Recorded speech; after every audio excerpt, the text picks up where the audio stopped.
Hi friends, काल सकाळी ना मी मुलांच्या टिफिनला भेंडीची भाजी केली होती आणि थोडीच केली होती, ते मुलांसाठीच केली होती आणि थोडी भेंडी राहू दिली होती. मग भरली भेंडी करायची होती.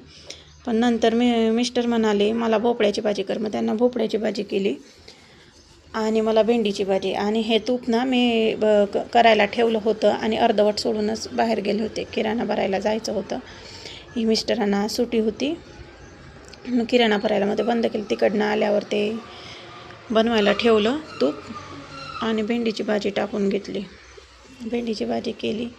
सकाळी खूप घाई गडबड होते म्हणून मी मुलांसाठी टिफिन बनवते. कधी कधी बनवून घेते माझं पण, आणि यांना तर डबा न्यायचा नसतो. मग माझं आणि मुलांचं कधी कधी बनवून घेते आणि कधी कधी ते उशिरा उठले की राहून जातं. नंतर मी भोपळा सोलून घेतला आणि त्याला चांगला चिरून वगैरे त्याची भाजी बनवली.